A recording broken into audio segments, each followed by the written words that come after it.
से हजारों साल पहले धरती के जंगलों में एक से बढ़कर एक जानवर घूमा करते थे। ज़ीब्रा, बाइसन, राइनो जो आज के समय में हमें आम दिखाई देते हैं, हजारों साल पहले उनके पूर्वज उतने ही अद्भुत, विशाल और ताकतवर हुआ करते थे। वो एक ऐसा समय था जब इंसान पत्थरों से हथियार बनाने की कोशिश करता था और हम उस समय शिकारी नहीं बल्कि शिकार हुआ करते थे। उस समय को स्टोन एज से जाना जाता था और हमारे पूर्वजों ने ऐसे जानवरों को देखा था जिनके आज हमारे पास कुछ अवशेष ही बाकी रह चुके हैं। लेकिन सबसे ऐतिहासिक दृश्य तो तब देखने को मिलता था जब विशाल शाकाहारी जानवरों की भिड़ंत खूंखार मांसाहारी जानवरों से होती थी। जी हाँ दोस्तों, जरा सोचिए क्या दृश्य होता होगा जब उस समय का सबसे विशाल शाकाहारी जानवर माइटी मैमथ की लड़ाई सबसे ताकतवर मांसाहारी जीव सेबर टूथ टाइगर से होती होगी। कहते हैं कि जब विशालकाय हाथी की भिड़ंत इतिहास में सबसे खतरनाक रह चुका शेर सेबर टूथ से होती थी तो कई जानवर खौफ के चलते इस भिड़ंत को दूर से ही देखा करते थे। उनमें से कोई भी इतनी हिम्मत नहीं कर पाता था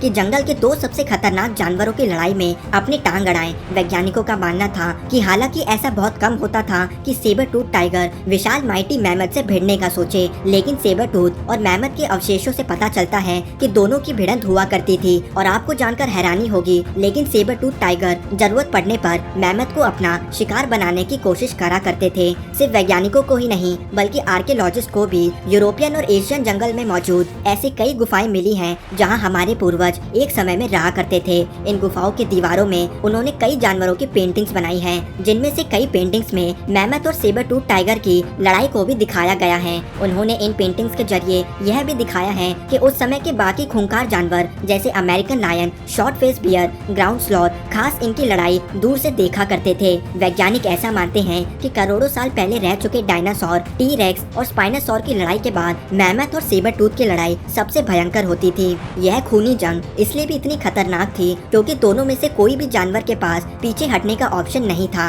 एक तरफ जहां सेबर टूथ टाइगर को अपना पेट भरना होता था, वहीं मैमथ के लिए तो यह जिंदगी और मौत की लड़ाई थी। शायद आप ऐसा सोचें कि सेबर टूथ टाइगर सिर्फ मैमथ के बच्चों को अपना शिकार बनाया करते होंगे, लेकिन वैज्ञानिकों को लॉस एंजलिस में एक ऐसा सेबर टूथ टाइगर का अवशेष मिला था जिसकी हड्डियां इतनी वेल प्रिजर्व थी कि वैज्ञानिक इस हड्डी में मौजूद प्रोटीन तक को पढ़ सके थे। और जो नतीजे उनके सामने आए उसने वैज्ञानिकों के साथ साथ पूरी दुनिया के होश उड़ा दिए। उन्होंने पाया था कि उस अकेले सेबर टूथ टाइगर ने एक विशाल मैमथ, जी हाँ दोस्तों, मैमथ का बच्चा नहीं बल्कि एक स्वस्थ एडल्ट मैमथ को खाया था। यह इसलिए भी इतना हैरान करने वाला था क्योंकि किसी ने सपने में भी ऐसा नहीं सोचा था कि कोई मांसाहारी जानवर एक विशाल मैमथ को अपना शिकार बना सकता है, वो भी अपने अकेले दम पर। पहले ऐसा माना जाता था कि कोई जानवर मैमथ को तभी खा सकता था जब इन विशालकाय हाथियों की खुद मौत हो जाया करती थी और वैज्ञानिकों को उस समय के किसी भी मांसाहारी शिकारी में मैमथ को मारने के सबूत नहीं मिले थे। लेकिन सेबर टूथ ने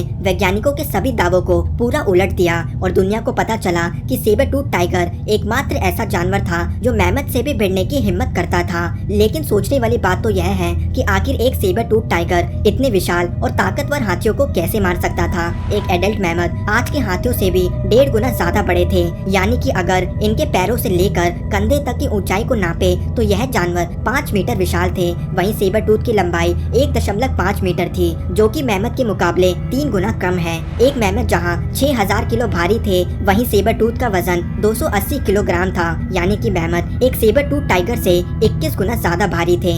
इसका मतलब साफ था कि सेबर टूथ ताकत के मामले में मैमथ के आसपास भी खड़ा नजर नहीं आता, बल्कि एक मैमथ अगर अपनी सूंड से सेबर टूथ को मार देता तो वे शेर सैकड़ों फीट दूर जाके गिरता। इतना ही नहीं, मैमथ का शरीर कुछ इस तरह से बना था कि उसका शिकार करना नामुमकिन था। जैसे उनकी स्किन 1.5 इंच मोटी थी, जिसपे काफी घने, लंबे और भारी मात्रा में बाल मौजूद थे, जो उसकी चमड़ी को किसी भी हमले से सुरक्षित रखते थे। भले ही सेबर टूथ के पास दुनिया के 2 सबसे बड़े केनाइन्स मौजूद थे जो 7 इंच लंबे थे, लेकिन इन केनाइन्स में इतनी ताकत नहीं थी कि वह मैमथ के शरीर को भेद सकें। साथ ही मैमथ के 2 दांत तो इतने विशाल और खतरनाक थे कि कोई जानवर इनके पास जाने की हिम्मत नहीं कर सकता था। वैज्ञानिकों को ऐसे भी सेबर टूथ टाइगर के अवशेष मिले हैं जिनकी मौत मैमथ के दांतों से हमले से हुई। तो आखिर इतना विशाल और ताकतवर होने के बावजूद भी सेबर टूथ इनका शिकार कैसे कर पाते थे? वैज्ञानिक मानते हैं कि सेबर टूथ बहुत ही चालाक शिकारी थे और इनकी आंखें मैमथ के मुकाबले कई गुना ज्यादा तेज थी। इसका फायदा उठाते हुए सेबर टूथ सिर्फ रात के समय में ही मैमथ का शिकार करने की हिम्मत कर पाते होंगे। जैसा कि आप इस वीडियो में देख सकते हैं कि कैसे एक शेर का झुंड रात के समय एक हाथी को मारने में कामयाब हो जाता है। शेरों की यह हरकत इनके पूर्वजों से ही मिली है, जहां सेबर टूथ अंधेरे का फायदा उठाते हुए मैमथ पे हमला बोल देते थे। लेकिन कहते हैं कि सेबर टूथ आज के शेरों से बिल्कुल अलग थे और वे झुंड में शिकार नहीं करते थे, बल्कि उनकी शिकार करने की कई तकनीक आज भी वैज्ञानिकों के लिए एक बड़ा रहस्य है। इनकी पूंछ काफी छोटी थी, जो कि बताता है कि वे आज के कैट्स की तरह तेज नहीं भाग सकते थे। यह भी एक बड़ा कारण था कि सेबर टूथ मैमथ जैसे विशाल जानवरों को ही अपना शिकार बनाते थे, जो तेज नहीं भाग सकते थे। सेबर टूथ की गर्दन की मसल्स बहुत ही शक्तिशाली थी और उनका पंजा आज के शेरों के मुकाबले 2 गुना ज्यादा बड़ा था, यानी कि इनकी शारीरिक ताकत काफी ज्यादा थी। वैज्ञानिकों ने मैमथ के शरीर पे सेबर टूथ के हमलों के कई निशान पाए हैं और इनमें खास बात यह है कि ज्यादातर निशान सिर्फ 2 जगहों पर पाए गए हैं और इन निशान की मदद से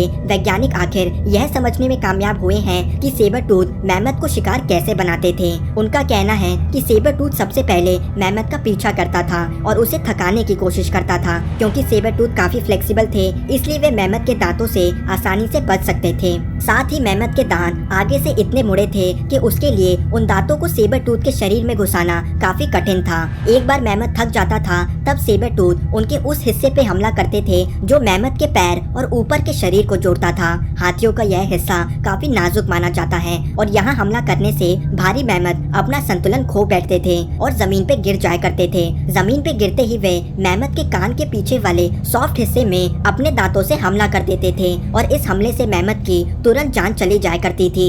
सबसे हैरानी वाली बात तो यह है कि सेबर टूथ टाइगर को आखिर मैमथ की इन नाजुक जगहों के बारे में इतना सटीक रूप से कैसे पता हो सकता था। हो सकता हो कि शायद सेबर टूथ के पास शिकार करने की ऐसी रहस्यमय तकनीक मौजूद थी जो हमसे आज तक अनजान है। तो दोस्तों, आपको क्या लगता है जब इन दोनों जीवों की लड़ाई होती थी तब ज्यादातर किस जानवर की जीत होती होगी? कमेंट करके जरूर बताएं। धन्यवाद दोस्तों। अगर वीडियो पसंद आई हो तो लाइक करें, शेयर करें और हमारा चैनल जरूर सब्सक्राइब करें।